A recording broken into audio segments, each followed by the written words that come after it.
Nem őrültebb a világunk, mint általában a világok lenni szoktak. Másodikként meg rögtön arra gondolok, hogy talán mégiscsak őrültebb, mert van egy csomó olyan jelenség, amire nem vagyunk felkészülve. Tavaly ősszel Mácsai Pál színművésszel, rendezővel indítottuk el a Hogyan maradjunk normálisak egy őrült világban című sorozatunkat, hogy közelebb kerüljünk ahhoz, mi segíthet embernek maradni ebben a szélsőségekkel teli korban.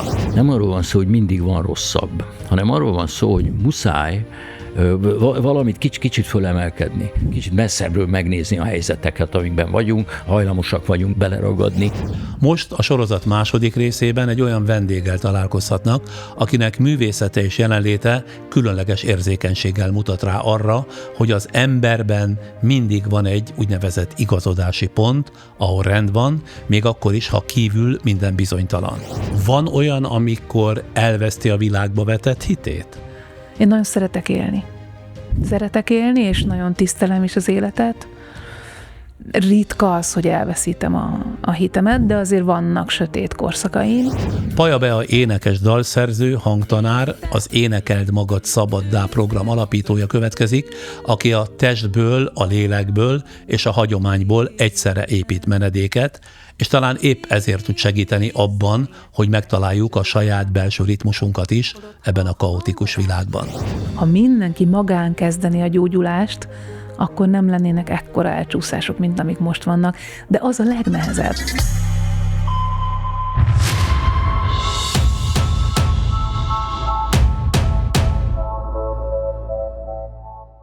Ezt megelőzően személyesen nemigen találkoztunk, de feltűnt, ahányszor csak láttam tévében vagy színpadon, hogy mindig mosolyogva beszél, sőt, mosolyogva énekel is. Gondoltam, ha találkozunk, megkérdezem, mindig jókedvű, vagy az ön által képviselt műfajnak ez a szűnni nem akaró mosolygás a természetes velejárója? Nem vagyok mindig jókedvű, és a műfajnak sem feltétlenül velejárója, de nagyon imádom csinálni. És valószínűleg jön egy ilyen gesztus vele. Ez a mai válaszom. Ha 20 évvel ezelőtt kérdez, az is bennem, hogy és szeressetek még jobban. Ja, hogy ez is benne igen, van, hogy persze. Azért mosolyog, hogy szeressetek persze, még jobban? Persze, azért annak idején ezen a megfelelés ott volt a színpadi létemben. Ahogy a felvezetőben is említettem, ön az Énekeld magad szabaddá, rövidítve ÉSZA program és módszer kitalálója. Nem több mint 3-4 mondatban, kérem szépen, hogy foglalj össze, hogyan kell szabaddá énekelni magunkat. Nagyon sok népdalt és saját dalt használunk, amikor a hallgatókat képezzük. Az első részben a hangadás öröméről van szó, a puszta öröméről, hogy így csinálni jó, vagy megölelni valakit, ez jó dolog. A második részben nagyon sokat foglalkozunk az anatómiával, légzéssel, a harmadik rész a hang és szexualitás, a negyedik részben... Hang és szexualitás? Igen. Ilyen tantárgy is van? Igen, ilyen tantárgy is van. Sokan ezért jönnek. Sok mindenre gondoltam, ha magával találkozom, hogy fogunk beszélgetni, de hang és szexualitás összefüggéséről nem feltétlenül. Nagyon finom szinten dolgozunk ebben a harmadik részben, és a negyedik részben pedig a hallgatók saját dalt írnak. És ezzel átírják az életük történetét. És voltak éppen tényleg szabaddá éneklik magukat, addig nem engedik el őket a tanfolyamról? 1 évig együtt vagyunk, és lényegesen szabadabban távoznak, mint ahogy eljöttek. Nos, mi ebben a podcastben mindig vendégünk bemutatásával kezdjük, ami ez esetben is az ön életrajzának a kivonatát jelenti. Most ezzel folytatjuk. Paja Bea. Makón született 1976-ban, anyja adminisztrátor, apja gépszerelő volt, bátyja jelenleg is mérnök. Paja Bea gyerekkorát Bagon töltötte, a falu néptánc csoportjában, 6 éves kora óta táncolt és énekelt. 94-ben az Apáczai Csere János Gyakorló Gimnáziumban érettségizett, majd az Eötvös Loránd Tudományegyetemen néprajz és kulturális antropológia szakra járt, ahol néprajz szakon diplomázott. Mi történt közben a kulturális antropológia szakkal, azt elengedte? Elengedtem, mert nagyon sokat táncoltam és énekeltem akkor már. És nem maradt ideje. Nem maradt időm tanulni. Tehát szakképzettsége szerint néprajzkutató, de van alapfokú néptánc és jógatanári végzettsége is. Magyar, cigány és bolgár népzenén nevelkedett, később más népek zenéjéből is merített. 1992-től a Zurgó Együttes, 96-tól a Laókon csoport énekese volt, 97-től 2002-ig Szőke Szabolcs Hólyag Cirkusz társulatának tagja. Mi volt ez a Hólyag Cirkusz? Ez egy zenés színházi társulat, ahol nagyon sokat kísérleteztek a hang, hang és a látvány és a különleges kosztümök és hangulatok összerakásával. Ez egy kísérleti színház volt a javából, rengeteget tanultam. 2002-ben a Budapesti Francia Intézet ösztöndíjasaként Párizsban tanult, Kakoli Sengupta indiai énekesnél, Párizsból hazatérve 2003-ban kezdte meg itthon szólista karrierjét. Műfaja a népdal, a világzene és a jazz. 2008 óta éneket is tanít, és zenei mentorálással is foglalkozik, népdalokra és drámaelemekre épülő zenepedagógiája, olyan saját fejlesztés, amely hatékonyan támogatja a speciális figyelmet igénylő gyerekek és felnőttek fejlődését. 2005-ben megalapította együttesét, a Paja Bea Quintettet, azóta másik saját zenekarával koncertezik, bel- és külföldön egyaránt, de szólóban is gyakran fellép. Énekelt sok más helyszín mellett, New Yorkban a Carnegie Hallban, Washingtonban a Kennedy Centerben, de a londoni Covent Gardenben is. Tevékenysége mérlegét 23 album, 600 saját dal és évente mintegy 500 tanítvány jelzi.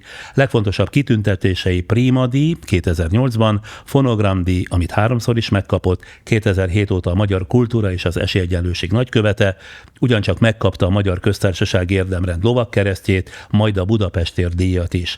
3 idegen nyelven beszél, franciául, angolul és spanyolul, élettársa mesterséges intelligencia kutató, 2 lánya közül a nagyobbik 13, a kisebbik 9 éves, hobbija a természetjárás, a jóga, a tánc és a jeges vízben merülés. Télen-nyáron? De mi célból? Nem szerettem fázni, és elkezdtem levenni magamról a kabátot, és aztán egészen a hideg sétáktól a jeges merülésig jutottam, ami egy nagyon érdekes, gyönyörű, ilyen high állapot, mintha drogoznék, csak nem kell hozzá drogozni. Na jó. Gondoltam, hogy nem lesz ez egy hagyományos beszélgetés, de ezt már az első pár percben is bebizonyította. Ha rendben voltak az életrajzi részletek, akkor kezdjük rögtön a beszélgetést, de előtte pár másodpercben még bejelentkeznek támogatóink.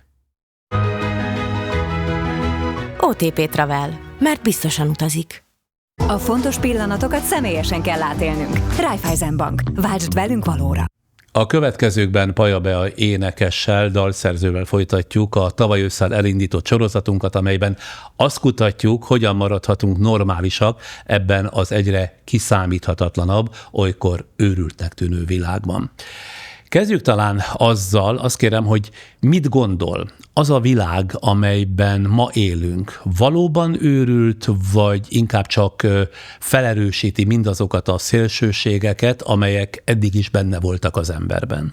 Szerintem nem őrültebb, mint korábban. Nem jön szembe az oroszlán, nem harapja át a torkomat, folyik a víz, meleg van, ha innen nézem. Másrészt persze őrült, mert nagyon követhetetlenül sok minden bejut a rendszerünkbe, ami feldolgozhatatlan. Azt hiszem, nekem az a fontos, hogy mit juttatok be, és mit nem juttatok be egy ilyen zajos világban a szervezetembe. Egy olyan világban, ahol folyamatos az információ zaj és az érzelmi túlterheltség, a világ és az ország ugye meglehetősen nyughatatlan. Ön szerint mit jelent egyáltalán normálisnak maradni? Például reggel úgy kezdem a napomat, hogy van egy reggeli rutinom, van benne légzés, torna, zene, zongora néha, és van egy manifesztum, amit mindig elmondok. Kiállok a teraszra, és én fennhangon elszavalom, hogy tágas és szabad világban élek, a tengelyemben izzik az élet.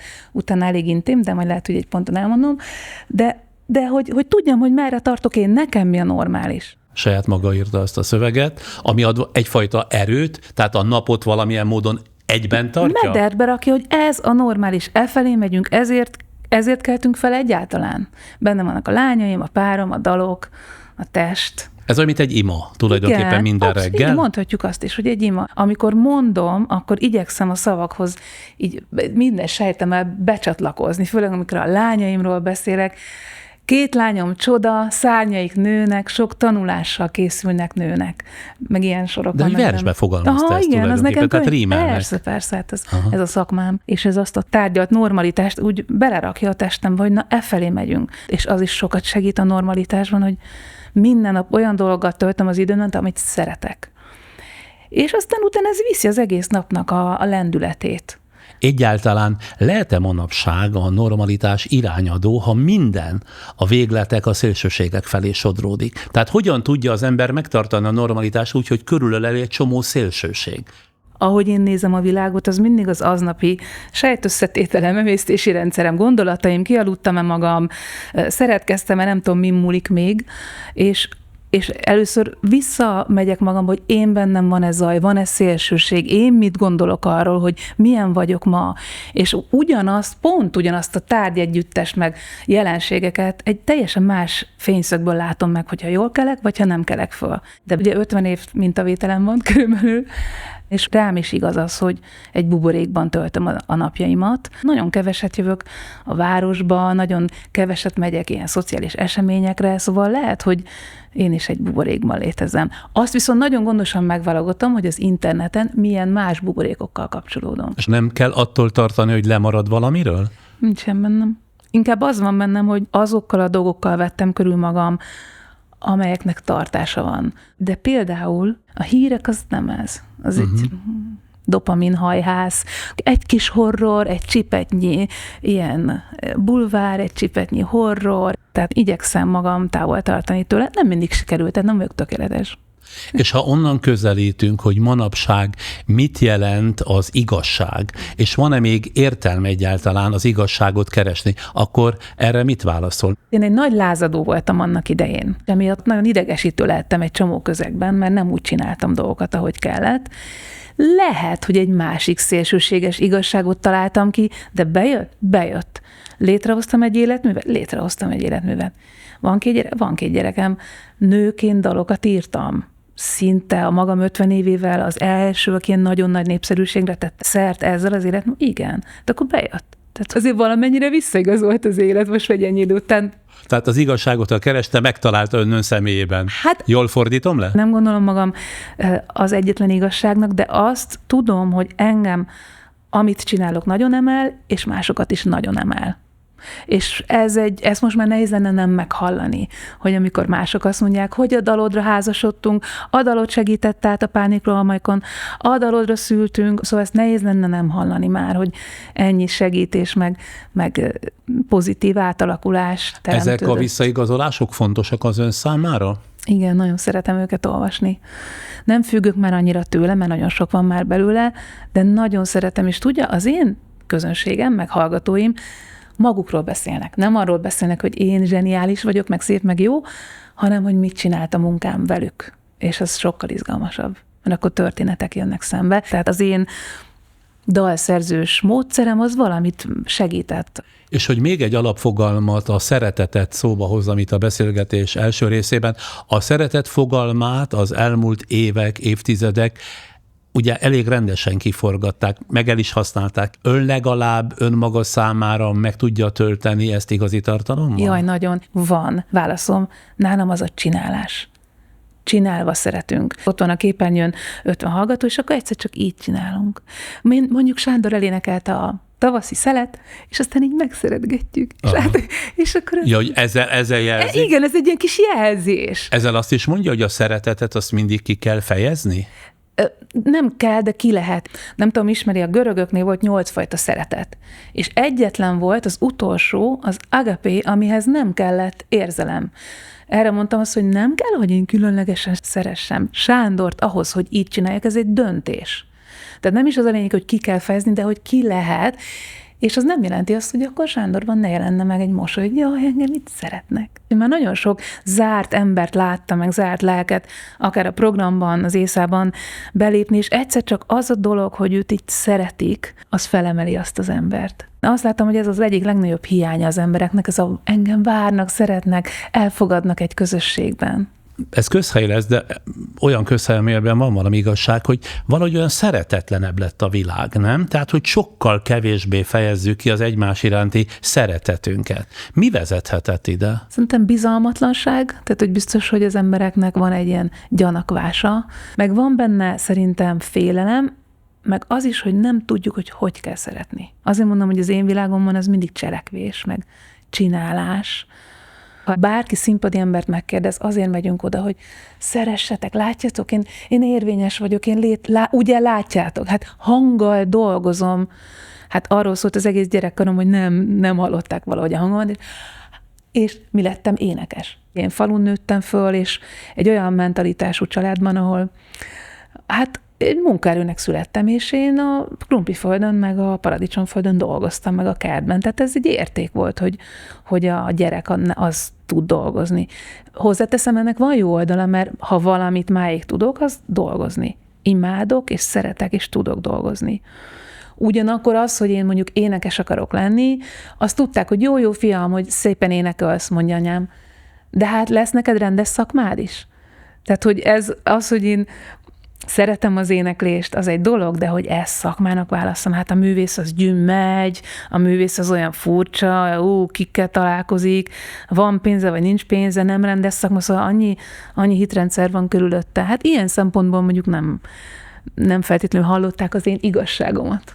Onnantól kezdve viszont, hogy mutatott a tévé, meg írt rólam az újság, onnantól az egy ilyen érvényesítés volt. De valójában én azért mentem a színpadra, hogy ugye halljátok a hangom, ugye elég jó vagyok, ugye elég szép, szerettek még elegen, és szóval ebben nagyon sok munkám van, hogy ezt úgy belül egy ilyen belső nagy okét csinálják magamnak, hogy elég vagy, ez oké. Egyébként, amikor alkotok, nekem van egy úgynevezett rögtönítélő belső köröm, úgy is hívom őket, hogy rögtönítélők, átküldöm nekik a videót, ítélj meg, és amit az első hallgatás után éreztek, és gondoltok, azt írjátok le nekem. Például a Dongó barátom, aki furujás, ő neki rendre az első szövegvázlataimat elküldöm, mert ő nagyon sok verset ismer, nagyon sok népdalt, nagyon ismeri ezt az archaikus világot, és jó ízlése van, és amikor egy-egy szó kilóg a szövegembe, akkor szól, hogy szerintem azt írd át. És ha azt mondja, akkor igaza van. Ugyanez zenére a Grillus Samu. És hagyja, hogy hassanak magára, Abszolút. ugye? Tehát nem veszi rossz néven. Nem, sőt, Finoman kell önnel beszélni ilyenkor? Nem, ilyenkor lehet bárhogy beszélni, de ezek olyan kapcsolatok, hogy Dongó 30 év, Samu 30 év, tehát azért ebben van kilométer. Ezek már edzett kapcsolatok, és tudom, hogy bármit mondanak, azért mondják, hogy ez a dolog jobb legyen. Én nagyon szeretem, amikor engem valaki megkritizál, tehát olyan értő módon, és az is igaz, hogy ki tudom dobni, ami meg nem érdekes. De azért nyilván ön is tapasztalja, hogy a véleményalkotás valahogy egy olyan korszakban élünk, sokkal előrébb van, mint a tények tisztelete. Mit kezd ezzel? Eléggé szelektálom, hogy mit olvasok el. Tehát ebben most nem csak a magamról szóló, hanem a bárkiről szóló. Például a párom fölhívta a figyelmet, hogy oké, ha nézni akarod, hogy mi van a háborúval, akkor ezt a történészt hallgass. Tehát, hogy ő nekem sokszor egy forrás, hogy őt hallgass, de őt ne. Én elkezdtem szelektálni és beszélgetni olyanokkal, akikben bízom. Sok ember érzi ma azt, hogy belsőleg szétesik, miközben kifelé működnie, teljesítenie kell. Ön hogyan hidalja át a belső egyensúly és a külső megfelelés közötti feszültséget? Volt sokszor ilyen egyensúlytalanság belül, akár egy anyává válási folyamat is ilyen, és én legelőször is a hangomhoz nyúlok, tehát a hangomat használom, akár csak úgy, hogy kisóhajtok. Vagy van egy kedvenc gyakorlatom az észában, ezt nagyon szeretik a hallgatók, és én is. Vagyok, itt vagyok. És attól úgy érzem, hogy most én tényleg én vagyok. És hogy itt vagyok. És akkor ez az sóhaj úgy visszavisz magamba. Tehát akár mennyire is zaklatott és egyensúlytalan a belső világom, ez úgy emlékeztet, hogy de még mindig itt vagyok, de még mindig lélegzem, de még mindig én vagyok. De van olyan alapelve vagy filozófiája, amelyhez általában visszatér, amikor úgy érzi, hogy szétesik ön körül a világ? Kevésbé filozófiám van, mint gyakorlatom. Tehát azért is ezt mutattam, hogy sóhajtok, vagy éneklek, vagy mozgok, vagy jogázok, vagy kimegyek a természetbe, és néha utólag veszem észre, hogy úristen, régóta nem is vettem levegőt. Nem baj, ha van pár másodperces csend. Ez tök jó. Nagyon fontos, és most játszom, hogy a csendektől ne féljünk. Mert ha meg másfél szerezem a szavak közti csendeket, akkor tényleg csüggnek az ajkamon. Hogy máshonnan közelítsek, de még mindig a tárgyunkhoz. Arról mit gondol, van-e határa annak, hogy mennyire szabad érzékenynek maradni egy durvuló, sokszor cinikus világban, vagy épp ez az érzékenység maga a valódi védelem? Ugye én az érzékenységemből élek, tehát jónak teszi fel a kérdést, mert én az érzékenységemet duplán viszem, sőt triplán viszem a vásárra, ugye énekes dalszerző vagyok. nem csak, hogy más által írt dalokat éneklek el, hanem én magam írtam azt a dalt, tehát ez egy nagyon kockázatos játék. Az éneklés például ezért segít, mert az nagyon sok érzelmet tud közvetíteni, és nagyon sok kapcsolatot tud csinálni az éneklő meg a hallgató között. És ezért a saját érzékenységünkkel barátságot érdemes kötni, mert jobb érzékenyen és gyógyultan és finoman és elegánsan élni, mint nem. Azt viszont ennyi idősen már én is tudom, hogy hol lehetek érzékeny, és hol nem. És hol lehet érzékeny, és hol nem? Például vannak nehéz kapcsolatok az életemben, ahol erről tanulnom kellett. Most a magánéletére utal? Igen, és nem feltétlenül akarok bevenni, most editáltam egyet, de például színpadi és színpadi jelenlétek között is van különbség, tehát velem az van, hogy 100 vagy 150%-on ragyogok a színpadon, de voltak olyan koncertjeim is, ahol kevésbé a híres érzékenységemből hoztam létre, inkább csak mesterségből, vagy szakmából, vagy énekesi tudásból. De én jobban szeretem ezt, ahol szex van a színpadon. Tehát, hogy szex van a színpadon? olyan értelemben, nemes értelemben, hogy a felső világok beengednek magukba, és egyesülök a fölöttem nagyobb dolgokkal, és magammal hívom a hallgatókat, sőt, ma már néha azt gondolom, hogy ennyi év előadó művészet után hagyom, hogy nézzenek. Tehát benne vagyok ebben az elszállásban, és nagyon örülök, hogyha valakit ez magával ránt, de hogy én már nem akarok azért nagyon sokat tenni, hogy ők is rántódjanak. Tehát ilyen értelem. Ezt most nem értettem. Tehát amikor éneklek, akkor ez olyan, mintha nem ott lennék. Van egy élményem a Máté Gábor barátommal, hogy énekeltem egyszer egy népdalt. Máté Gábor az orvos, aki igen, nálunk is szokott járni? Igen. Csak látom, hogy itt van a könyve. És azt kérdezte utána, hogy Bea, milyen odaállt? Tehát, hogy ő érezte, hogy én átmegyek egy másik világba, mintha nem itt lennék. Ezt nem tudom másképp mondani, hogy mintha itt van a testem, de valahogy a tudatom az így száldos a légben. De azért önmagába csak elszállni, abból azért nem töltenék meg műpát, az nem lenne elég nekem. De nyilván ahonnan éneklek, az az élettapasztalat, az az átszűrt mindenség, amit én abba az éneklésbe, abba a hangba beleteszek, az benne van. Tehát elszállok, erre mondtam a szexet, hogy ez olyan nagy egyesülés, olyan nemes egyesülés, és aki pedig hallgatja, és el tud velem szállni, szuper. De ha nem, akkor már nem akarok mindent megtenni azért, hogy ugye elszálltál velem, ugye értettél? Tehát most ez így, mintha csitulni látszana 50 év után. Mert mi történt? Hát kicsit szerintem túl is toltam, tehát azért, ahogy az elején felolvasta a listát, hogy mennyi mindent csinálok, néha még nekem is sok, tehát van alapvetően 3 szakmám, énekes, dalszerző vagyok, és van az ÉSZA program, tanítok, és ugyanezt angolul is csinálom, tehát időről időre Oxfordban tanítok évente. Oxfordban kiket? Oxfordban egy traumagyógyító konferencián, ami ma a legnagyobb a világon, The Masters Event. És általában a hallgatók azok terapeuták, pszichológusok. Tehát egy traumainformált közönségnek tanítom az én módszeremet. És ott is az ének hangjával? Aha. Hát az észát csak angolul, Sing Yourself to Freedom. De azért ez most egy picit sok volt, nem kell 60-szor többet adni. Azt nem tudom eldönteni, hallgatva a válaszait, hogy van olyan, amikor elveszti a világba vetett hitét? Az ön életében van ilyen? Én nagyon szeretek élni. Szeretek élni, és nagyon tisztelem is az életet. Ritka az, hogy elveszítem a hitemet, de azért vannak sötét korszakaim. Elmesélek egy történetet. Volt szakasz, amikor azt nem mondom, hogy elvesztettem a hitemet, de nagyon nehéz volt megtalálni magamban, hogy ez a világ jó és szép. Nagyon fáradt voltam, nem aludtam, kicsit kilátástalan volt, depi. És nekünk van egy vacsora rítusunk. Leülünk az asztalhoz, és akkor egy pici, van egy ilyen kis újfogás, hogy jó étvágyat kívánok, ez ilyen kis hülyeség, de jó. És utána mindenki elmondja azt, hogy mi volt aznap a legjobb, miben volt aznap ő, miért hálás magának, miért hálás egy másik embernek. És akkor ez egy ilyen rituál, és ahogy leültem az asztalhoz, úgy éreztem, hogy én most ezt nem akarom, mert én nem hiszek a világban. És képzelj el, hogy így mondtam a szavakat, hogy nekem ma az volt a legjobb, hogy, és a rítus visszahozott a jelenbe. Tehát a csinálás, az, hogy én napról napra azt csinálom, és testemet elvittem, nehezen ugyan, de az asztalig, és ahogy elkezdtem a szavakat mondani, úgy, ja, hogy ez az, amiért csináljuk a rítust, hogy ez emlékeztet arra, hogy ezek a dolgok fixek, ez van. És akkor a lányok is elkezdték mondani, és a végére, ez nem is rossz. Hogy vannak a lányok magával? Érdekelne a két kislánya. Hogy tekint magára? Azt gondolom, hogy az én lányomnak lenni biztos egyszerre nagyon izgalmas és érdekes dolog, meg kihívás is, hiszen egy ilyen lobogó nő, aki ráadásul híres ember, meg énekes. Biztos, hogy ez egy ilyen nagyon izgalmas dolog. De azért én azt kitaláltam, hogy amikor ők megszülettek, és különösen amikor a kicsi megjött, és aztán ugye egyedül maradtam velük egy jó időre, akkor én azt tudtam, hogy én nem akarok mellettük elénekelni.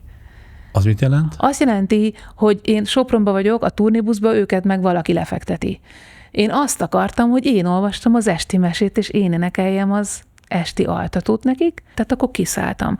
Nagyon keveset koncertezem, tehát ha elmegyek, akkor azt megoldjuk valahogy apukájukkal, vagy anyukámmal, vagy a párommal, de a hétköznapok úgy néznek ki, hogy minden hétfőn, például amikor a tanítós nap van, akkor ugyanúgy otthon vagyunk, vacsora, esti rutin, és a mesét 20-20-kor be kell fejeznem. Pannika már tudja, hogy anya, ma tanítasz? Igen, ma tanítok, akkor az azt jelenti, hogy 20-30-kor anyának le kell mennie. Tehát ez egy nagy rákfenéje szerintem a női előadóművészetnek, hogy hogyan leszünk anyák, hogyan leszünk ott a gyerekkel. És én így most ezt az utóbbi 7-8 évet visszatekintve nagyon örülök, hogy így döntöttem. Olyan közeli viszony van a lányaimmal, és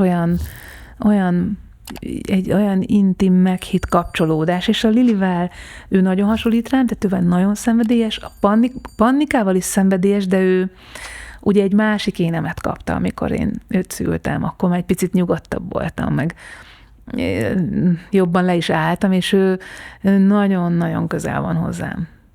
Nagyon, nagyon izgalmas lény, ő benne is mozognak nagy dolgok.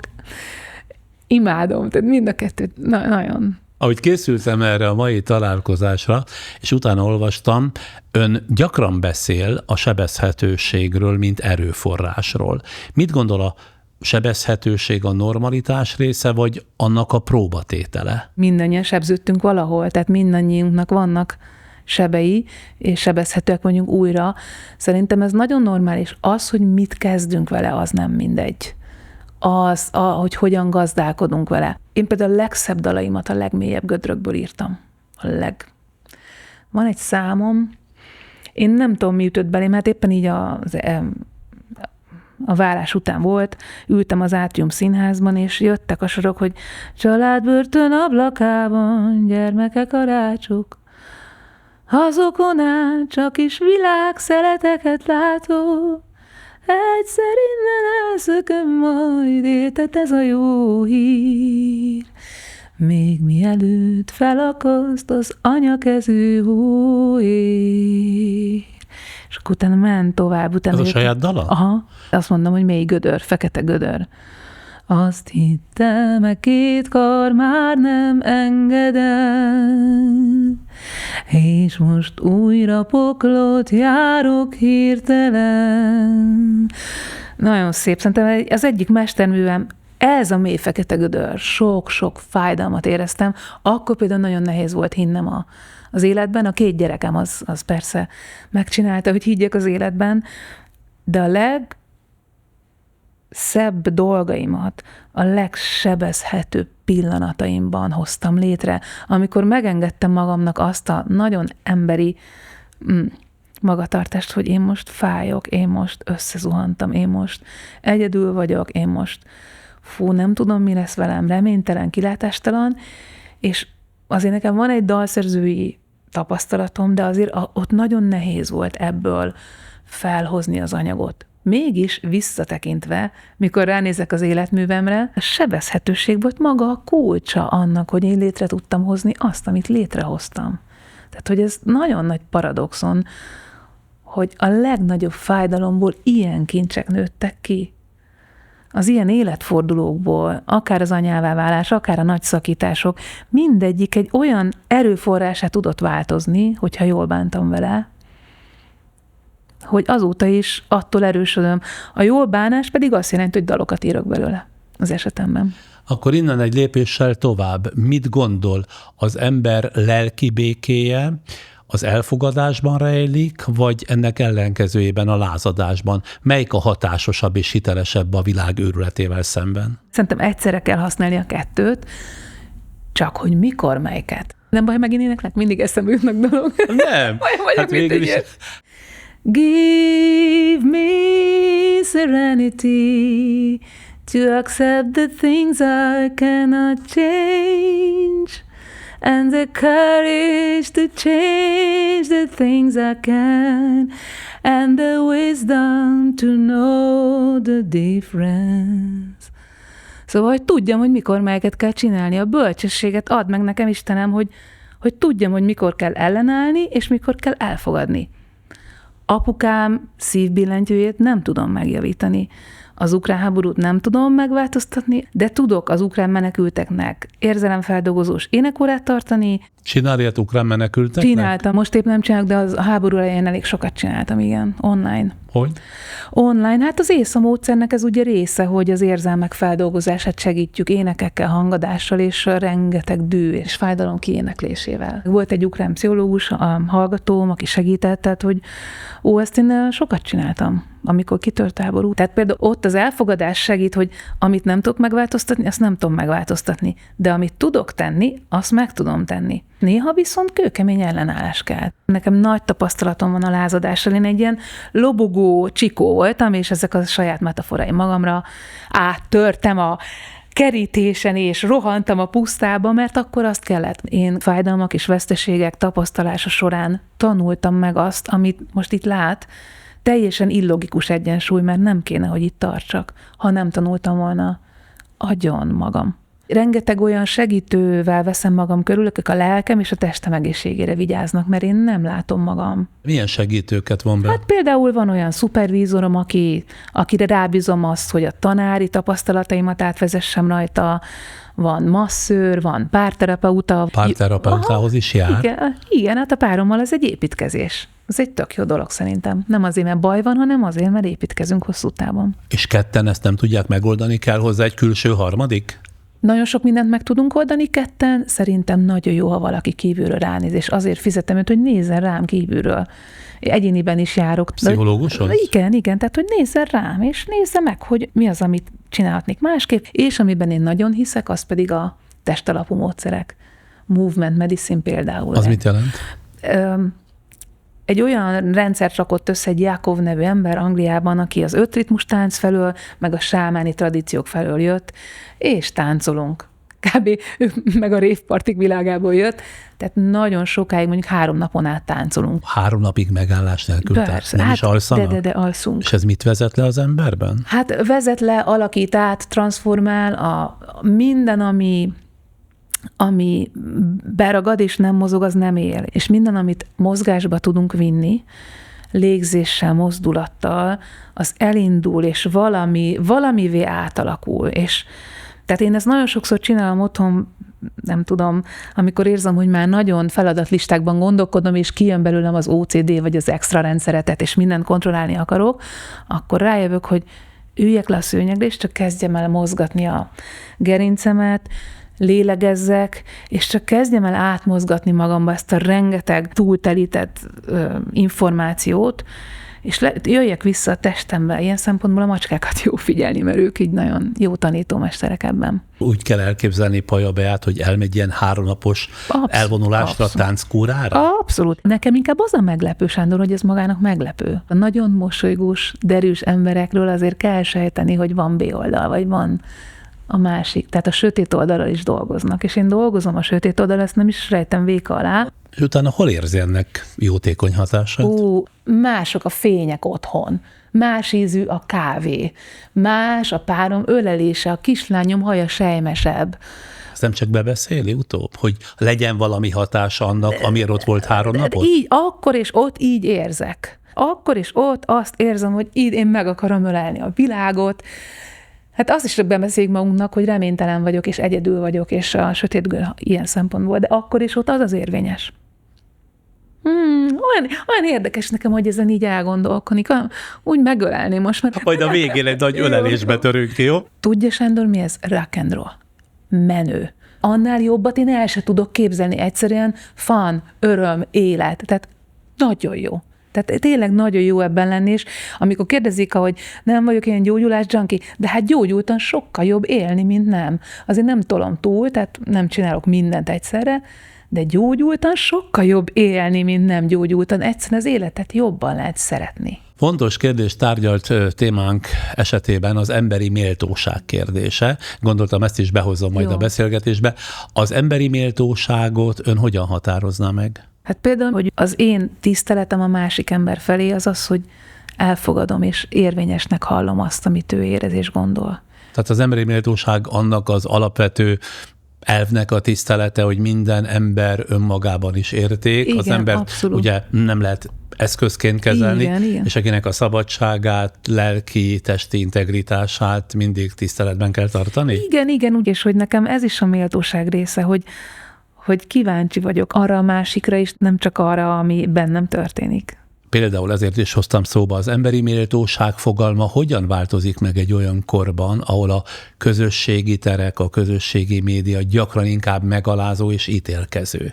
Mi van olyankor az emberi méltósággal? Ezt nyilván saját bőrén is tapasztalja. Néha úgy érzem, hogy celofán a bőröm. Dél-Amerikában van ilyen béka, hogy lehet látni a szívét, ahogy dobog. És én ilyennek érzem magam néha, és szerintem nem vagyok ezzel egyedül. Szerintem nagyon sokan nagyon érzékenyek.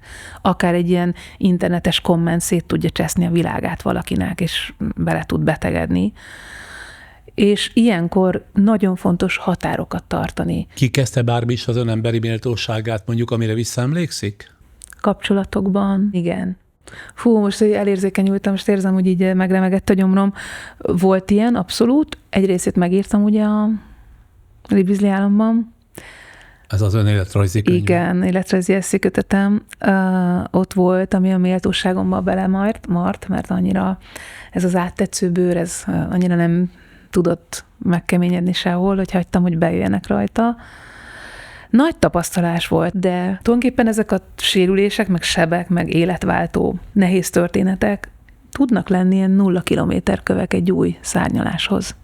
Azaz, az lenullázza, Igen. ott megpihen, és onnan el tud rugaszkodni? Azt mondja? Az én receptem az, hogy alkotok belőle dalt, könyvet, tananyagot, valamit, de úgy veszem, hogy az élet adott nekem egy feladatot, hogy tessék, akkor ezzel így bánjál valahogy, és addig menj, amíg a legeslegjobbat ki nem hozod abból. És ne azt ismételgesd, hogy te szerencsétlen vagy, meg hogy jaj, az milyen nehéz volt, hanem azon túlmegyünk, és valami szépet építünk belőle. De persze vannak olyan sebek, amikből nagyon nehéz kijönni. A közösségi tér, legyen az színpadi vagy online jelenlét, segít, vagy inkább veszélyezteti az ember lelki stabilitását?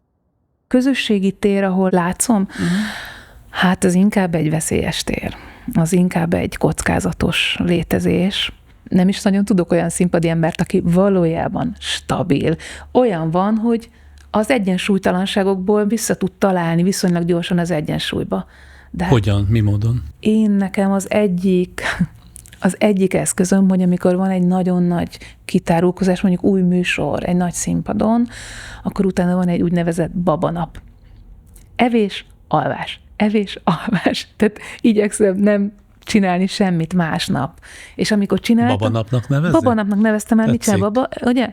Emlékszem, hogy egy műpa koncert után egy sejmém sorozat volt, és nem tudtam megsütni másnap reggel a tükörtojást. Azért, mert ott a szervezetem még egyensúlytalan volt. Én ott kiléptem egy veszélyzónába, és másnap semmit nem kell csinálnom, hogy evés, alvás a természet. És akkor mi van olyankor a gyerekekkel? Ők önmagukat látják el? Nem. Nyilván, amíg a fiatal gyerekes anya voltam, addig nem nagyon tudtam babanapokat tartani, csak ha valaki segített. Tudja, az van, hogy azt is megtanulták, hogy elmondtam nekik, hogy Lilikém, a koncert anyának este van, de az már reggel elkezdődik. Anya ilyenkor már a dalokon gondolkodik, meg egy picit gondol arra, hogy a Jenci mit fog játszani a melyik dalba, hogy lesz az a szöveg ott, mert az új, és akkor tudják azt, hogy aznap már olyan, nem kell tojáshéjon járni, mert tudják ezt, és azt is tudják, hogy utána van egy ilyen hájállapot, és másnap meg pihi.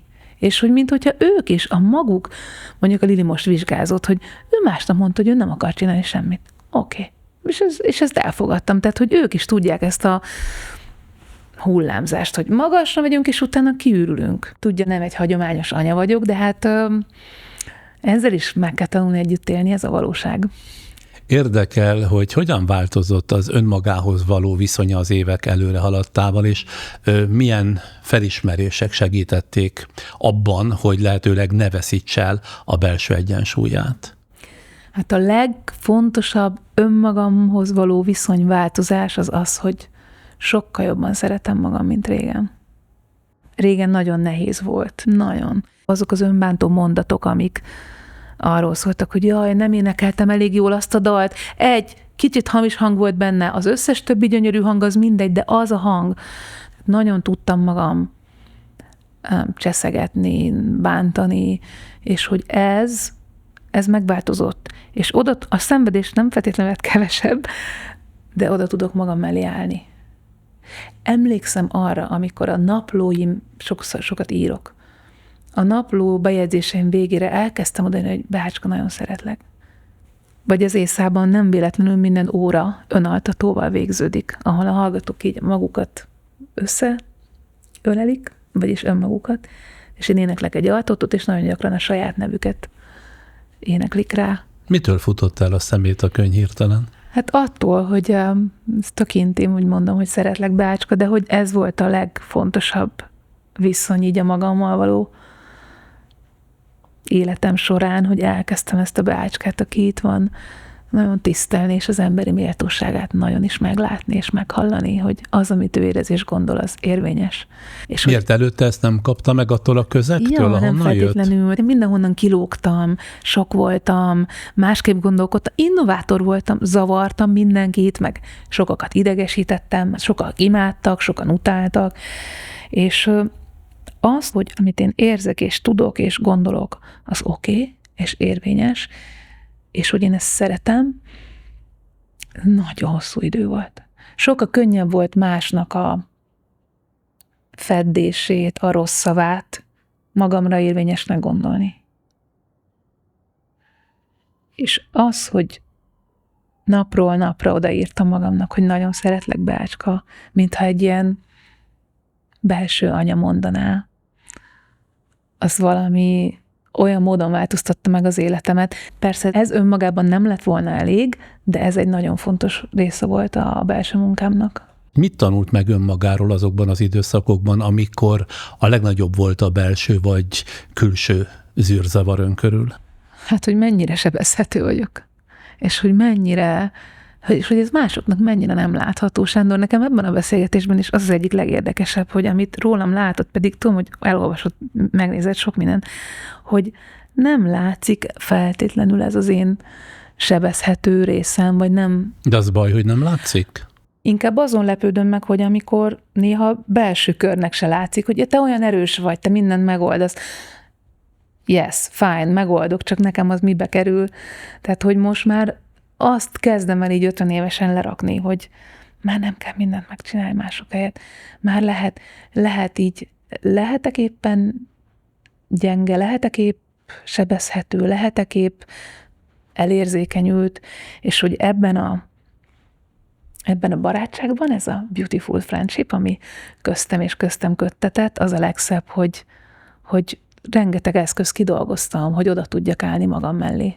És nem csak magamnak, hanem másoknak is oda tudom adni. Ez egyúttal azt jelenti, hogy megtanult valamit a saját életében, mondjuk úgy a töréspontokról, és hogy hogyan lehet azokat építő módon integrálni az életébe? Abszolút. A töréspontok nagyon sokat jelentettek nekem. Most eszembe jutott egy pillanatra a Psziché album, amit 30 évesen csináltunk, és ugye ott a Psziché, Vörös Sándor által alkotott nő, aki nem értettem 16 évesen, hogy hát ez én vagyok, értettem, de hogy teljesen olyan, mint a rólam szólt volna. Ugye ott azért volt nekem az album nagyon fontos, mert én ott majdhogy nem abba hagytam az éneklést, meg ki akartam szállni sok mindenből. Úgy éreztem, hogy nem bírom el a súlyát, férfiakból álló zenekart vezettem, azért a zeneipar tele van olyan nagyhatalmú emberekkel, akik azt mondják, hogy neked ilyennek kéne lenned, és ha ilyen leszel, akkor így leszel híres, és úgy ismert, és amúgy szép, és így gazdag, és hol van az, amit én szeretnék, hol van az én belső igazam, az én dalom, az én hangom. És az a Psziché album az nagyon sok mindent jelentett ott akkor nekem, mert Vörös, nekem Sanyika, elnézést. Vörös Sándor? Igen, nagyon mély viszonyban vagyok vele. De személyesen is ismerték egymást? Nem ismertem, de a Sebő azt mondta, meg Lilus Dani is, akik ilyen atyafigurák az életem, hogy nagyon szeretett volna téged, a Vörös Sándor. De ő ezt a figurát ugye meghalasztotta, kinyírta. Most a pszichéről beszélek, és aztán a férj vagy megölte, vagy véletlen baleset volt ugye a történet szerint, a lovak agyontaposták. És én azt mondtam ott a Grillus Samunak, akivel ezt az albumot írtuk, hogy az nincs, hogy én ebben a lobogó lényemben így 30 évesen elégek. Hogy de lehetne? mit értett meg a műből, vagy a mű előadása során, amiből ez következett? Az, hogy van az alkímia, amivel meg tudom magam értetni. Ugye a pszichének, a történetnek az a tragédiája, hogy ő annyira sok volt, és annyira lobogott, és annyira gyönyörű volt, és annyira szexi, és még okos is cserébe, és azt már végképp nem bírta a Toldy Ferenc irodalomkritikus a történetben, hogy ezt nem lehetett annak a világnak befogadnia. Én azt tanultam abból, hogy igen, a világnak nincs könnyű dolga akkor, amikor engem akar befogadni, de mi van, ha segítek? Mi van, ha én csinálom meg a hidakat? Például a magam írta dalokkal. Például arról, hogy a pszichét eléneklem, és másképp fejezem be. Mi átírtuk az egésznek az ívét, tehát a végén az alkimiát tettük a végére. És volt egy másik kicsit atyafigura, aki nagyon szeretett engem, és én is őt Eszterházy Péter. És amikor 2008-ban előadtuk a pszichét a műpában, Gálfi László volt Toldy Ferenc irodalomkritikus, akkor megkértük Pétert, mert csináltunk ilyen kis füzetet, hogy írjon valamit bele nekem. És akkor Péter, ezt most elolvasom, megpróbálom nem telesírni itt a mikrofont. 2008. március 4-én e-maileztünk. Édes Bea, meghallgattam, olvasva közben a lemezed. Nagyon finom. A Grillus nevű embernek is gratulálok, VS rögtön beléd szeretett volna. Csak a komplikáció. Ezt eszkabáltam, hát ha tudod használni. Csokonai Lili VS mondatokat gyűjt Paja Beának. Vörös Sándort az Isten költőnek teremtette. Pessoából van 4. VS-t nem lehet összeszámolni. Annyi. Ahogy például Mozart, ő is újraértelmezi a komolyságot, ezt a nagy, centrális európai eszményt, vagy ahogy fittyet hány egy másiknak, a férfiasságénak. A legautentikusabb pillantás, amit VS-re vetettek, a Kosztolányié. Ő tudta aztán igazán, ki az a szép gyermek vele szemben. Drága fiam. A világ, a nem magyar emberek nem tudják, nem tudhatják, és azt hiszem nem is fogják tudni, kicsoda Vörös Sándor. Nem az elmaradt nagy dicsőségre célzok, nem az úgynevezett méltó helyre a világirodalomban, hanem arra, hogy Vörös, a teremtése nagy ténye magyar tény. Azaz lényegében csak számunkra nyílik meg. Vörös Sándorhoz magyarnak kell lenni. Ezt nem büszkén mondom, de úgy, mint aki gazdag. Gazdagok vagyunk általa, és gazdagok a gyerekeink is, és a gyerekeink gyereke is gazdagok lesznek. Nem nagyon szoktuk ezt érezni, és erre sok okunk van, hogy magyarnak könnyű, vagy jó volna lenni. Vörössel könnyebb ez. Ennyivel könnyebb. Más így minden, más így magyar írónak is lenni, megtisztelőbb és nagyobb dolog. Talán az utolsó igazi nagy nemzeti költő. Első az egyenlők közt, akit soha senki nem tudott kisajátítani. Mindenkié ő, minden olvasójáé és senki másé. Vörös Sándor egymaga élő bizonyítéka most is az ember fönségének. Kondás és égi fejedelem. Gyönyörű írás. Ezt kapta? Mindig sírok rajta, és pont beszél arról, amit itt az előbb pedzegettünk. Hú, nem is tudom. De folytathatjuk. Persze. Vöröst nem lehet külföldről érteni. Nem is tudom, hogy le lehet-e őt fordítani, és egy picit ez az én tragédiám is, hogy én Vörösön József Attilán Kosztolányin nőttem fel, és az, amit magyar dalszerzőként, dalszövegőréként tudok, ahhoz is kell a magyar nyelv. Tehát az én szövegeimet például nem úgy értik, vagy nem értik külföldön. Azt a finomságot, amitől azt írja egy másik nagy magyar tény, Eszterházy Péter, egy másik magyar tényről, Vörös Sándorról, hogy kondás és égi fejedelem, tehát ezeket a finomságokat nem tudom átadni. Ezért nagy dolog, pont amikor most Krasznaurkai László Nobel-díjat kapott, hogy ezt a nyelvet, azt a gondolkodást hogyan lehet átültetni úgy angolra, hogy azt egy angolul mondjuk ugyancsak nem anyanyelvi szinten beszélő bizottság, mint amilyen a Nobel-bizottság, azon a szinten értse és értelmezze, hogy az az íróból kijött, ugye? És mégis Nobel-díjra jutalmazzák. Tehát azért van a kettő között egy olyan híd, amit talán észszerűen nem is lehet megmagyarázni. Olyan jó, hogy ezt idehozza, mert van remény. Sok áll még előttem, mert nem beszélek tökéletesen angolul, amikor tanítok sem, viszont nagyon autentikus vagyok, mert zenéhez értek, olyan dalokat válogatok, amit tudok, a hangommal tudok játszani, akkor is, ha negyed annyi a szókincsem, mint magyarul, tehát azért meg lehet ezt tanulni. Az angol felé mi sodorta egyébként? Jön egy falusi környezetből, már gyerekkorában ez a késztetés meg volt önben, vagy sokkal később? A kíváncsiság megvolt, és a néptánc, a népi együttes, meg a népzene azért is volt nagyon érdekes, mert utazhattunk. És ez még úgy értse, hogy 90 előtt. Tehát én 86-ban láttam a Boszporuszt. Ez egy falusi lánynak. 90-ben Kanadában, Quebecben és Montrealban bevásárló központban voltunk, akkor még nálunk volt a bót. Tehát, hogy kb. Volt benne szalámi, meg sajt, és akkor egyszer csak egy mall Kanadában, a Szent Lőrinc folyó torkolatáról nem is beszélve, tehát hogy ez egy nagyon a kíváncsiságot is tápláló és kielégítő közeg volt, hogy én menni fogok, azt mindig tudtam. Egyébként nyelvileg nem az angol volt a nyelvek közül az első, hanem a francia. Tehát először franciát tanultam, de hál' Istennek olyan tanárnőtől, aki fogta, berakott minket a buszba, és levitt minket Dél-Franciaországba is.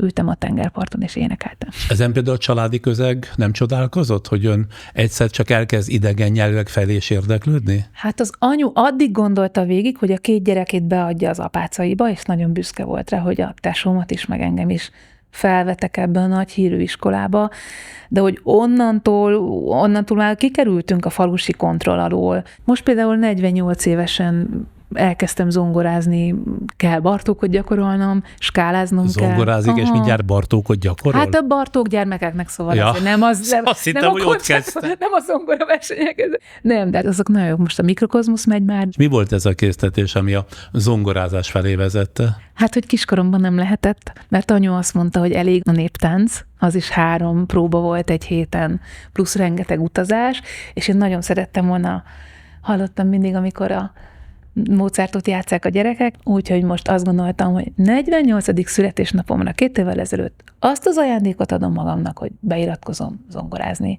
És elképesztő olyan mellékes hasznot is hozott, hogy például amikor a tanítványaim egy-egy nehéz éneknél nyígnak, hogy jaj, nem megy így, meg nem megy úgy. És mondom, tudom, együtt érzek veletek. Jobbkéz, balkéz függetlenítés sose csináltam, nagyon nehéz. Lili, lányom, fele annyi idő alatt megcsinálja. Tudom, miben vagytok? Többször kell csinálni, ennyi, de meg lesz. És naponta gyakorol ön is zongorázni? Igen? Lili nem gyakorol, de ő tud. Tehát ő sokkal jó. Mit gondol, van-e értelme manapság például erkölcsről beszélni, ha a társadalom igen jelentős részének a magatartása elutasítja határokat és a felelősséget? Hogy áll ön ez a kérdéshez? Azt hiszem, hogy az életem alapvetése, és nem tűnik föl, hogy ezen külön gondolkodnom kéne, hogy ezek szerint, az értékek szerint élem az életemet, hogy felelősséget vállalok, sőt, igazából azzal kellett dolgoznom, hogy ne vállaljak át minden felelősséget mástól. De hogy azért, amit én csinálok, azért felelősséget vállaljak, tisztességesen viselkedjek, tisztán kommunikáljak arról, amit szeretnék, kérjek bocsánatot, ha kell.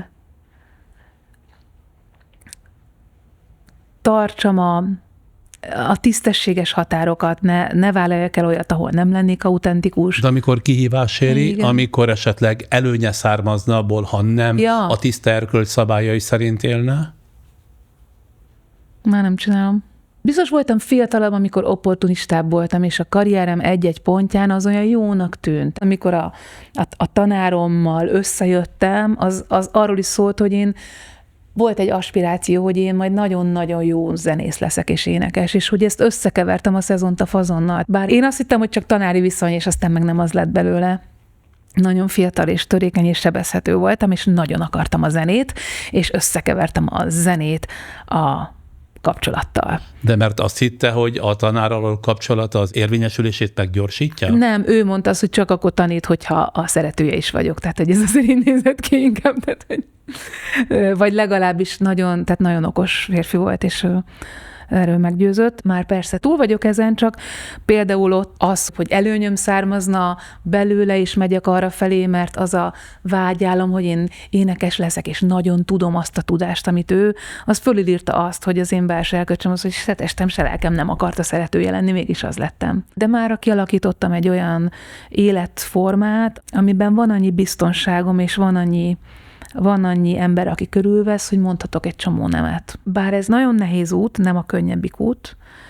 Az ember ragaszkodik a saját erkölcsi mércéhez? Igen, nagyon nehéz út. Egyáltalán ön szerint van még közös emberi erkölcs, közös emberi mérce, vagy mindannyian már csak a saját kis erkölcs buborékunkban élünk? Szerintem nagyon beteg a világ. Tehát azt látom, hogy az emberek nem gyógyultan élnek, nem elegánsan élnek, nem tudnak beszélgetni, és ezért nincs egy ilyen közerkölcs, egy ilyen mindenre érvényes emberi szabály, ami működik. Ha lenne, akkor nem lennének háborúk, nem lennének az, ami most van a világban.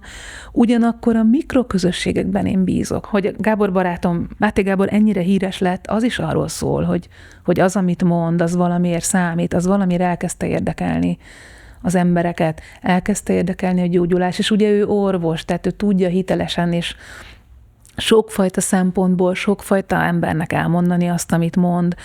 Tehát, hogy van egy születőben lévő új erkölcs, ha így tetszik, vagy egy új közösségi szabály, ami arról szól, hogy magadat gyógyítsd meg előbb, ne a társadalmat, szintén Vörös Sándor írta. A saját szádba tedd az ételt, és a saját fényedet ad nekünk oda ajándékul. Ha mindenki magán kezdeni a gyógyulást, akkor nem lennének ekkora elcsúszások, mint amik most vannak. De az a legnehezebb. Tehát minden, amiről itt beszélünk, a jeges víz, a test, a bea vagyok itt, vagyok, az éneklés, a mozgás, az mind arról szól, hogy én a saját mocskomat gyúrom meg előbb, a saját, sebzett részeimet gyógyítom, és abból tudok utána másoknak segíteni. És nem fordítva. És egy ismert alkotó embernek van felelőssége abban, hogyan beszél a világról, akár a saját félelmeiről, a bizonytalanságairól, vagy ez nem dolga, mert a közönség illúziókat, optimizmust vár egy rajongott előadótól? Abszolút felelősségem van abban, hogy hogyan beszélek, miről beszélek. A szavakat, amiket használok, a mívessége, a nemessége annak, amit mondok, amilyen témákat választok, ami mellé odaállok, vagy ami mellé nem állok oda. Ennek mind jelentése van, és abszolút én minden egyes megnyilvánulásomat úgy nézem meg, hogy ha 20 év múlva visszanézem, igaznak gondolom, igen, akkor mehet. Én nekem nincsenek ilyen impulzus posztjaim, mert nagyon megválogatom azt, hogy mit mondok, és elkezdtem nagyon editálni azzal kapcsolatosan is, hogy mit nem mondok, és mit nem rakok ki. És kifizetődő őszintének maradni, amikor a világ egyre inkább a felszínesség felé tolja az embereket? Teljes mértékben. Csak az kifizetődő.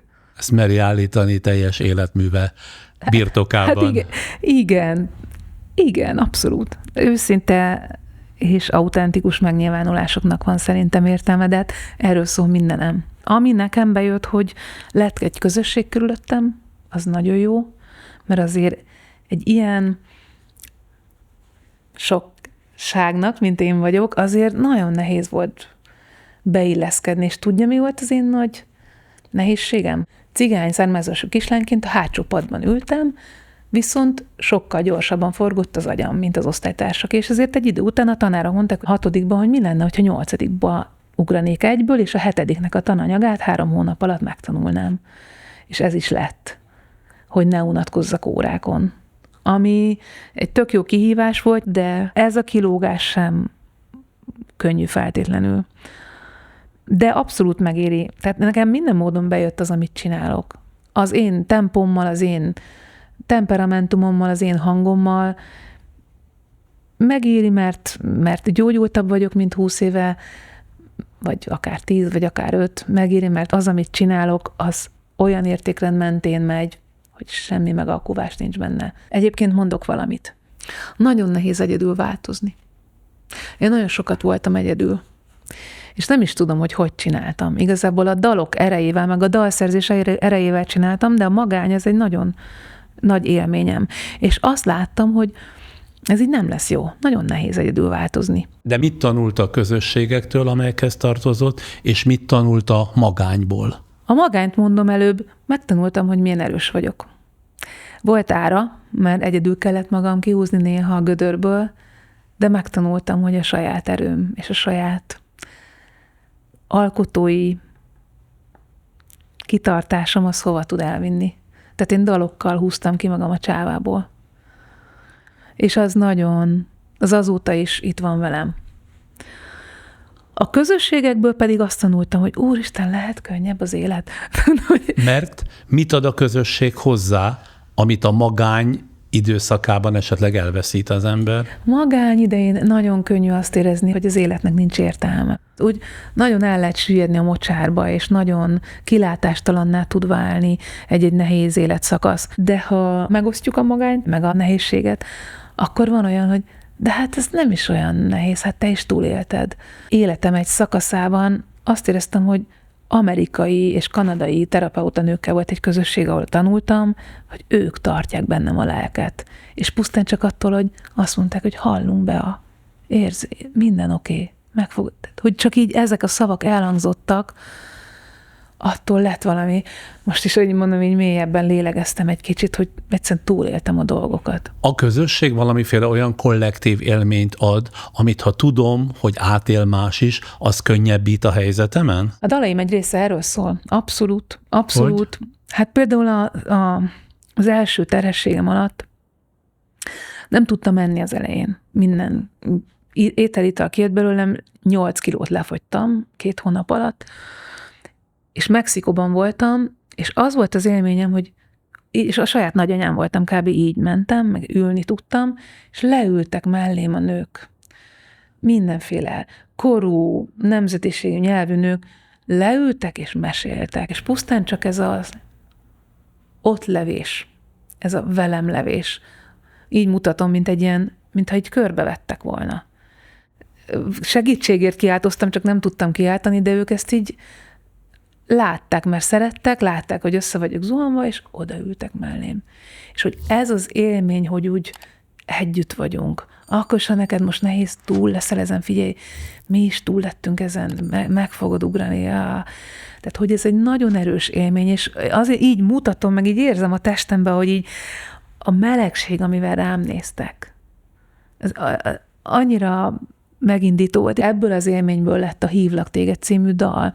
Tehát szerintem a közösségi létezés, ha tényleg igazán jól össze vannak húzalozva a közösséget alkotó tagok, akkor nagyon-nagyon-nagyon erős, megtartó erő tud lenni, és szerintem mindaz, amiről az elején kérdezett, hogy a viselkedési erkölcstelenségek, az emberi méltóság megsértése, a határátlépés valójában mind azért van, mert szerintem az emberek nem érzik a testükkel ezt a közösséget, ezt az együttlétet, amit a néptáncosok, amikor így az övükbe a bolgár férfiak benyúlnak, és így érzik a másik testét, és egyszerre mozog, ezek hiányzó élmények a mai világból. Tehát a közös tánc, az összekapaszkodós tánc, a közös éneklés akár, de jön vissza. Tehát ezt azért észrevette a beteg világ, hogy valamit kell csinálni, tehát egyre több táncolós közösség van, én is csináltam egy éneklős közösséget, sok-sok ilyen mikroközösség van, ahol ezt felismerték, hogy a valahova tartozás a gyógyulásnak, meg a valódi átalakulásoknak a nagy kulcsa. Mivel 2 kislány édesanyja, hadd kérdezzem meg, hogyan kell gyereket nevelni egy olyan világban, amelyben az értékek folyamatosan relativizálódnak? Elmondom a manifestumból az anyarészt. Ugye reggel elmondom a manifestumomat, amit én írtam, versbe szedtem. A lányaimról szóló rész az úgy van, hogy az első róluk szól, a második rólam. 2 lányom csoda, szárnyaik nőnek, sok tanulással készülnek nőnek. Az anyaságom, a jelenlétem, ott vagyok velük, lélegzem mélyen. Tehát a második rész az arról szól, hogy Sándor, ott vagyok velük. és lélegzem. És amikor ezt ki tudom mondani, hogy Lilikém, anya is elcsesz dolgokat, nem vagyok tökéletes, de itt vagyok veled. És rám nézett, tudom, anya. Na jó, itt akkor most pár másodpercben beiktatunk néhány rövid támogatói spotot, aztán szólóban én is adok némi biztatást feliratkozáshoz nézőinknek, de utána már folytatjuk is ezt a sok szempontból remélem elgondolkodtató beszélgetést. Egy megbízható partnerrel a hátunk mögött felszabadultan élvezhetjük azokat a pillanatokat, amik igazán számítanak. Raiffeisenbank. Váltsd velünk valóra! Bármit is tervezünk, az élet gyakran közbeszól. Ilyenkor derül ki, mi az, ami tényleg számít. Nem a luxus, hanem egy valódi megoldás azoknak, akik teszik a dolgukat. Chery Auto. A világ szépségei felfedezésre várnak. OTP Travel, mert biztosan utazik. Ha még nem tették, kérem iratkozzanak fel YouTube csatornánkra. Ez a gesztus nem csak nekünk jelent támogatást, hanem önöknek is garantálja, hogy mindig időben értesüljenek új tartalmainkról. A feliratkozás egyszerű, de nagyban hozzájárul ahhoz, hogy közösen építhessünk egy erős, gondolkodó közösséget. Hiszen a tudás akkor válik igazán értékessé, ha minél többen osztozunk benne. Így minden feliratkozás egy apró lépés afelé, hogy együtt könnyebben eligazodjunk a világ dolgaiban is. Ha még erről győzködtem önöket, feliratkoztak, megköszönöm.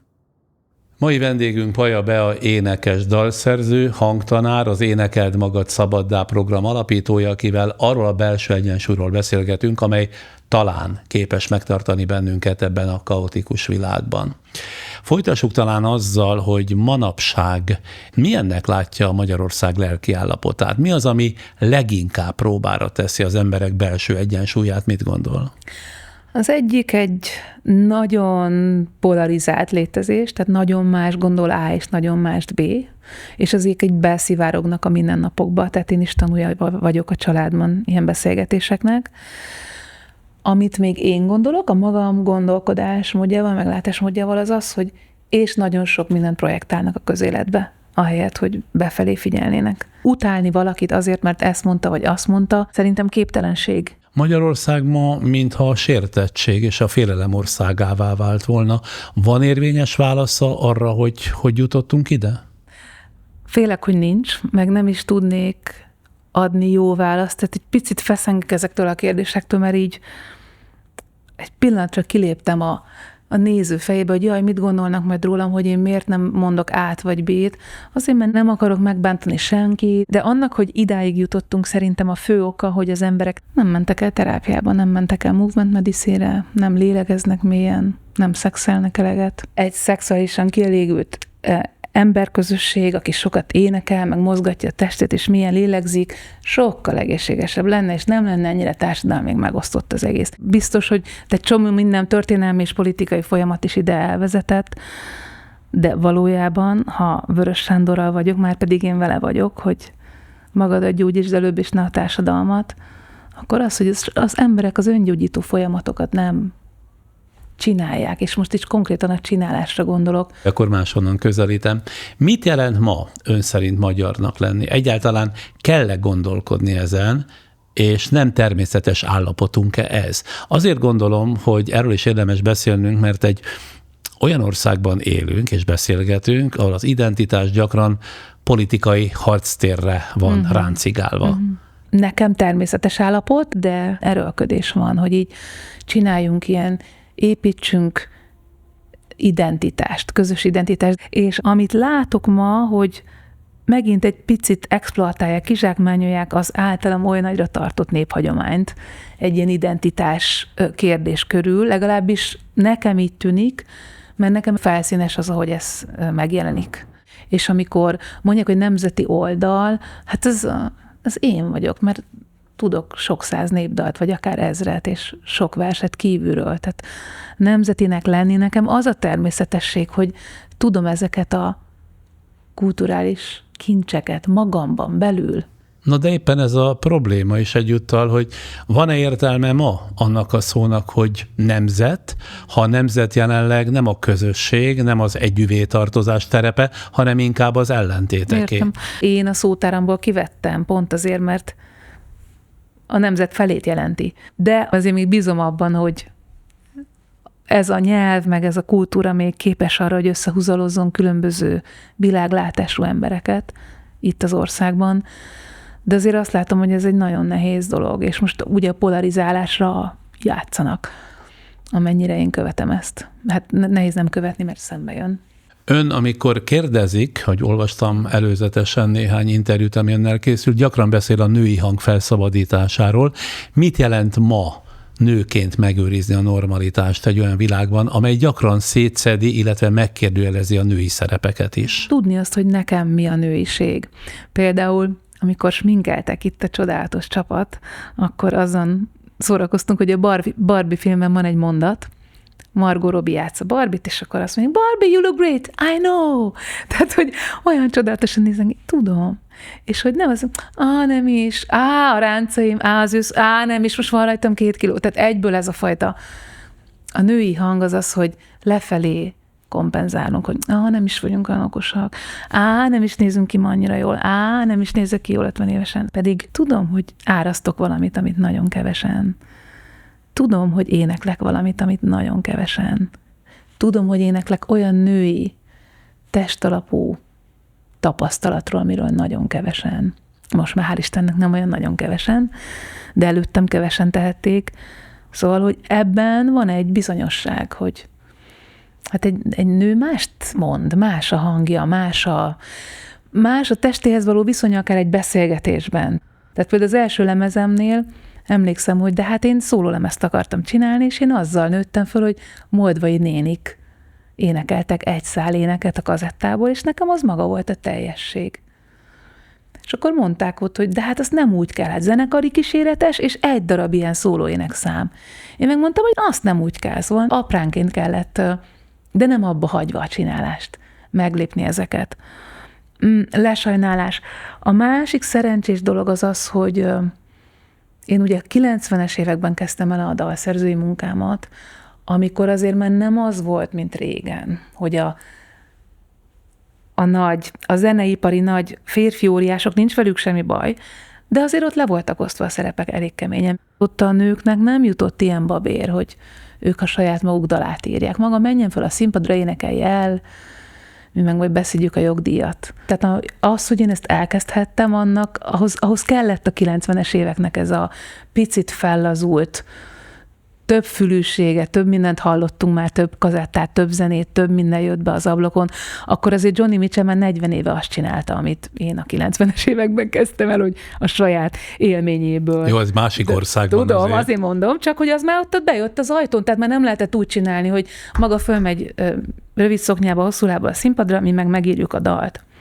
És én imádom a férfi dalszerzőinket, tehát van imába foglalom a nevüket, de voltak olyanok, akik élethalál urai voltak a régi időszakban. De át tudta törni ezt a betonfalat. Hát bejött. Ezt mivel magyarázza? Kitartó voltam, meg nagy volt a tét.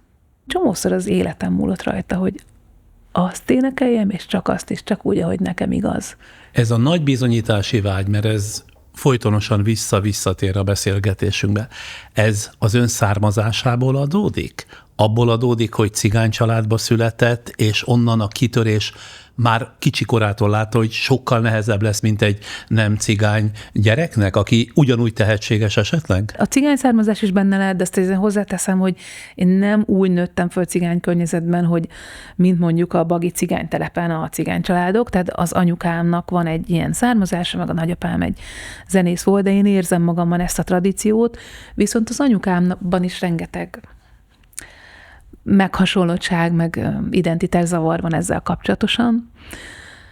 Inkább azt mondanám, hogy az a zavaros érzelmi környezet, amiben felnőttem, és az abból való kitörés, aminek egyébként lehet köze a cigány származáshoz, de azt nem tudom, hogy ezek összes bizonyítási vegy ebből jön, de én ebből akartam egy érvényes hangot, egy érvényes létezést, egy érvényes élményanyagot és tapasztalatot megalkotni. A cigányság sorsa iránt ön érez bármiféle különleges felelősséget? Azon társadalmi felelősségen túl, amit egyébként minden normális ember érez? Hát érzem annak a súlyát, hogy bennem is van, és van egy ilyen felemelni vágyásom van. Ugye az nagyon érdekes, hogy én cigányzenészekkel dolgozom. És azt is mondtam múltkor a címvalmosomnak, hogy mintha mindig a nagyapámat keresném újra és újra ezekben a zenésztársakban.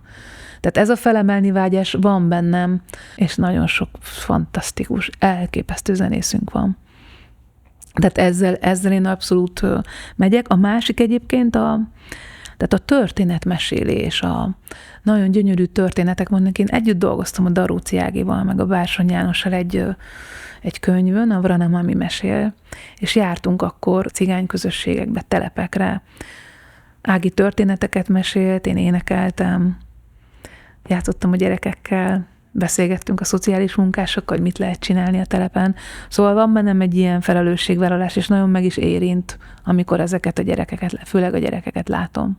És amikor olyan hírt olvas vagy hall, mint a minap, amikor egy vezető politikus a cigányság sorsát illetően, hát meglehetősen lesújtó képet festett arról, hogy hova lenne való ez a közösség, akkor nem mozdul meg önben valami, hogy ki kellene állni, szólni kellene? Pont azért, mert ugyanabból a sorból jön. Lisztes Jenő címbalmos világklasszis kollégámmal cseteltünk az esetről. Lisztes Jenő a Carnegie Hallban játszik. Lukács Miklós a Carnegie Hallban játszik. Sárközi Lalika, a hegedűs már nem játszik itthon, csak a legnagyobb termekben. Nyilván más, tehát én rajtuk keresztül is veszem ezeket a kijelentéseket, és nagyon meg tudnak tőlem borulni, és nagyon fáj nekik, és nagyon dühösek. De magának? Nekem is. Én egyébként írtam erről egy dalt. Erről? Nem erről az esetről, csak az én cigánysághoz kötődő viszonyomról, vagy az én cigány gyökereimről, amit a nagyapám tiszteletére írtam Stáncs Lázárnak, és ez lehet, hogy egy jó kiállás, ha úgy tetszik. Lehet egy ilyen időben. Úgy megy, hogy ha 1000 évvel előbb élek táj, taradaradarada, sája mágján elégetnek, táj, taradaradarada, boszorkánynak bélyegeznek, megköveznek, megveretnek, táj, taradaradarada, áj, taradaradarada, vagyok sima cigányrima, táj, taradaradarada, ajkamon szól ének ima, táj, taradaradarada, azt kövezzen, verjen, ki ma igazabb, mint én valaha, táj, taradaradarada, táj, taradaradarada, hogyha nézlek, beléd látok, táj, taradaradarada, ajkamon szól, áldás átok, táj, taradaradarada, követ én nem szórok rátok, jó, hogy vagyok, majd látjátok, táj, taradaradarada, áj, taradaradarada, igaz vagyok, igaz leszek, táj, taradaradarada, csak igazat énekelek, táj, taradaradarada, a szívemet dalba öntöm, a világot így köszöntöm, táj, taradaradarada, áj, taradaradarada, tiradiraridejden lajda, ho, taradaradarada, áj, tiradiraridejden lajda, táj, taradaradarada, áj, tiradiraridejden táj, taradaradarada, taradaradarada, áj, taradaradarada, das bachtale romale. Nagyapám Stáncs Lázár emlékére. Ennyi volt. Hát ez gyönyörű és érvényes válasz volt. Köszönöm, hogy kérdezett el. Végezetül azt hadd kérdezzem meg, hogyha egyetlen gondolatot kellene útravalóként adni annak, aki ma elveszettnek, túlterheltnek vagy reménytelennek érzi az életét, mi segíthet? Hogyan találjon kiutat? Még mielőtt azt mondom, hogy énekeljünk. Mert az is lesz. Az is lesz. Az is lesz. Most az jutott eszembe, csak egy mély levegő, és hogy abban bízni, hogy valaki valahol vár, valamilyen közösség befogad. ahol olyan lehetek, amilyen én vagyok. És ezt nekem el kellett hinnem, hogy valaki valahol elfogad. Ezzel a sokságommal, ezekkel a választásaimmal, ezekkel a értékpontjaimmal és értékrendszeremmel, ami nekem van. Ez persze kiterjesztőleg érti, tehát hogy mindenki Értem, gondoljon persze, erre, ugye? Persze, tehát hogy valaki valahol vár, és egy közösség éppen így nyitja a kört, hogy gyere, állj be a körbe. És persze ezt akkor jó tenni, hogyha a saját hangom mentén kerülök be, és nem átveszem mások hangját, nem beilleszkedem, és így olyan próbálok lenni, mint a többi, hanem hogy a saját hangom bevisz egy ilyen közösségbe. És Sándor, nem engedem úgy el magát, hogy ne énekeljünk. Megadom magam, bár most sokan el fognak kapcsolni. Pont most fognak itt maradni. Úgy gondolja? Nem éppen ez a tapasztalatom, de parancsoljon velem. Tavaszi szeretél? Már a tavaszi szél vizet áraszt? Legalább azt tudom. Már úgy értem, hogy a szövegét jó, tudom. De most akkor mit csináljak? Figyeljem? Jöjjön, figyelve, majd én mondom. Igen? Tavaszi szél vizet áraszt, virágom, virágom. Minden madár társat választ, virágom, virágom. Hát én immár kit válasszak, virágom, virágom. Te engemet, én tégedet, virágom, virágom. Te is árva, én is árva. Te is árva, én is árva, virágom, virágom. Bújjunk egymás árnyékába. Bújjunk egymás árnyékába, virágom, virágom. Bújjunk egymás árnyékába, virágom, virágom. Menjünk egymás. Menjünk egymás hajlékába, virágom, virágom. Sándor, ez gyönyörű.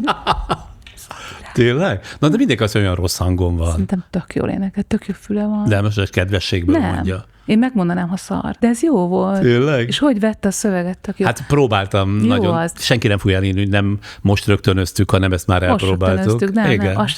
Az van, hogy hogy te is árva, én is árva, bújjunk egymás árnyékába, menjünk egymás hajlékába. Minden, amiről kérdezett, itt van 4 sorban. Ezt tudja a dal. Hogy közösség, hogy megnyitni a saját hangunkat, hogy beénekelni magunkat egy körbe. Lehet, hogy majd beiratkozom a tanfolyamára. Örömmel látom. Köszönöm szépen be ezt a mai találkozást. Jó volt hallani, hogy egyszerű és bonyolultabb kérdésekről hogyan gondolkodik. Remélem, ezekkel a válaszokkal adtunk némi támaszt, muníciót a bennünket nézőknek, hallgatóknak. Köszönöm szépen. Öröm volt itt lenni, Sándor, köszönöm. Ezúttal Paja Bea énekes dalszerző, hangtanár volt a vendégem. Az ő válaszait hallhattuk arról, hogyan maradjunk normálisak egy őrült világban. Ezt a sorozatot természetesen már új vendégekkel a jövőben is, még ha rendszertelenül is folytatjuk. És ha értékelik az ehhez hasonló beszélgetéseket, kérjük, támogassák műsorkészítésünket.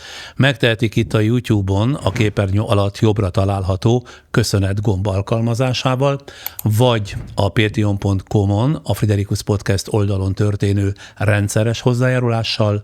Ugyanez a lehetőség csak magyar nyelven áll rendelkezésükre a donebly.com oldalán is, de a műsor leírás alatt további támogatási lehetőségekről is részletes leírást találhatnak. Köszönjük, a támogatnak, előre is, utólag is. Még nem búcsúzom, röviden bejelentkeznek támogatóink, és aztán még mondok valamit. A fontos pillanatokat személyesen kell átélnünk. Raiffeisenbank. Váltsd velünk valóra. OTP Travel. Mert biztosan utazik. Mához egy hétre, a jövő csütörtökön este is 8 órakor lesz egy újabb beszélgetésünk, újabb premierje, addig pedig ajánlom figyelmükbe korábbi podcastjainket.